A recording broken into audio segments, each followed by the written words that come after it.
Hi, everyone. Welcome to Beyond the Abstract, the podcast that dives into research articles. I'm your host this week, Shivanti. Let's get into it. This is our quantitative research article critique of SRM et al.'s 2021, Who Gains and Who Loses? Sociodemographic Disparities in Access to Special Education Services Among Autistic Students. I'll go in the order of the article, and then I'll end with a short discussion on logical consistency, writing style, credibility, and integrity.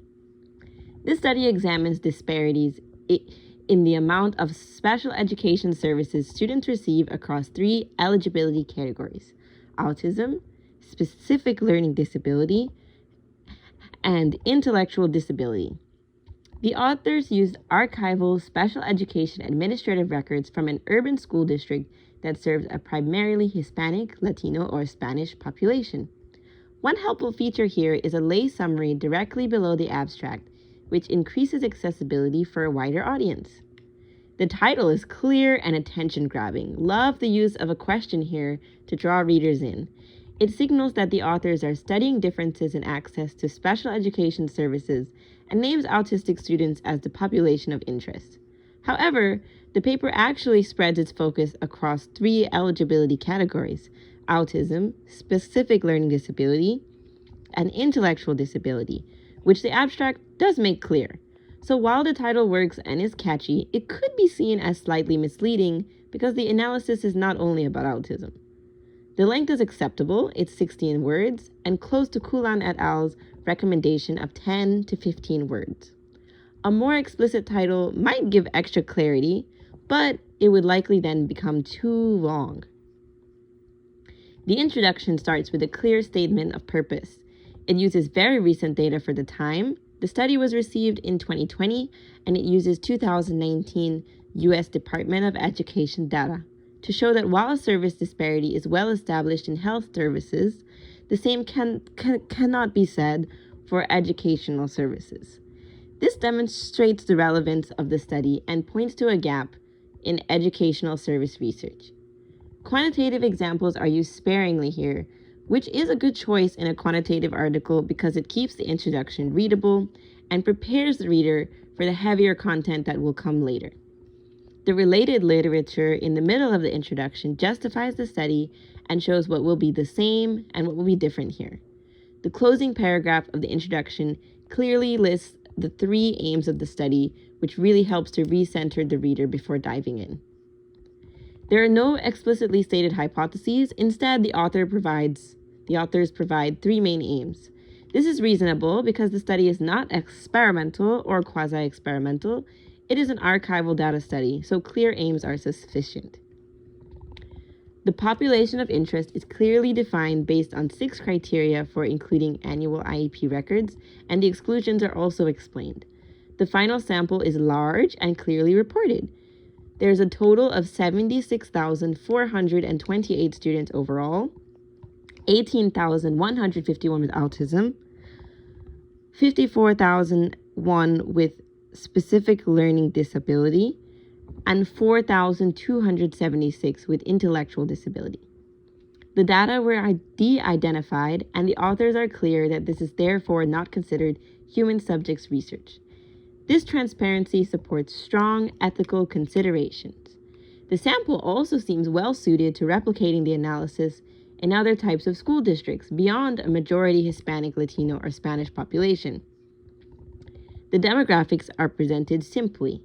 For school-based services, most categories are straightforward, such as language and speech, occupational therapy, etc.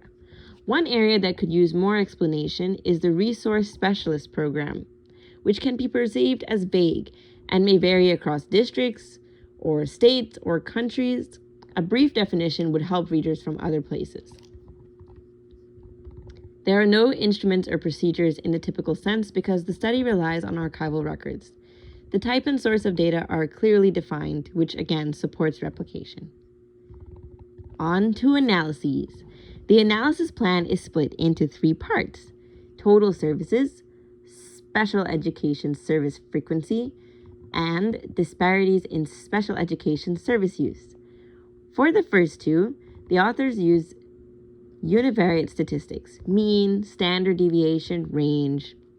For disparities, they use a hierarchical generalized linear mixed effects model fit to each socio-demographic marker in the full sample with a zero truncated Poisson distribution and a random intercept.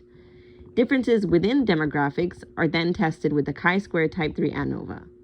Then they examine differences within each disability group using univariate statistics. Overall, the analyses are appropriate for the three aims.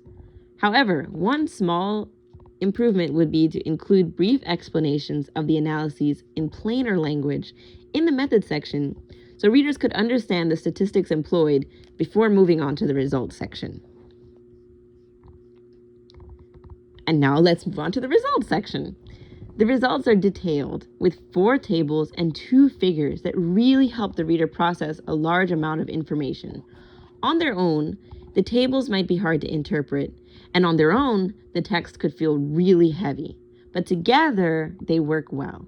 The authors used a zero truncated Poisson mixed effects model and include a random intercept for students to account for repeated IEP records, which makes sense since there are no zero counts here. The statistical reporting is extensive and can feel really overwhelming at the initial reading, but it does track directly with the 3 aims of the study and shows what the author set out to examine. If the study were to be repeated, quantity could be operationalized as total services counts types of services, but not intensity. So they don't discuss the minutes of service or the frequency of service. Overall, the results are methodologically appropriate and clearly presented. Now, the discussion is somewhat more friendly for layman readers than the results. The authors link their findings to prior literature and equity concerns, and with Coulant et al.'s guide in mind, the discussion could broaden the limitations and place more emphasis on practical significance and next steps for research and practice. As mentioned in the beginning, I said that I would end this podcast with a small overview of logical consistency, the writing style, the credibility, and the integrity.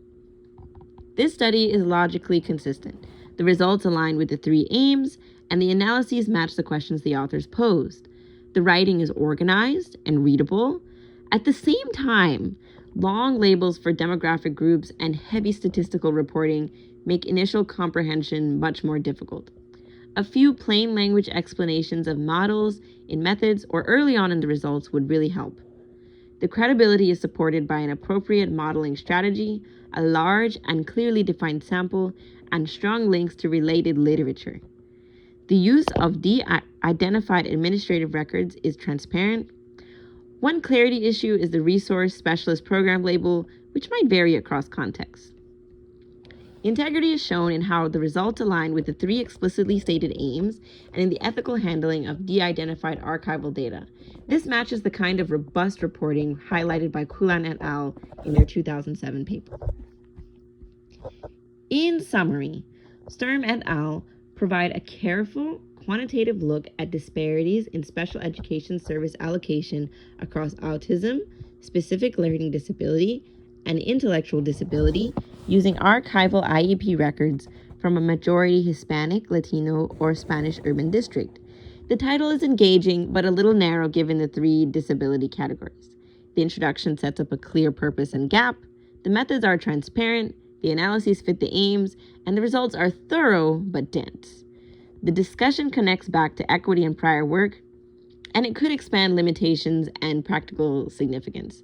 I'm so glad y'all joined me today for this episode of Beyond the Abstract, and I so welcome any thoughts or questions that y'all have. So please send them my way.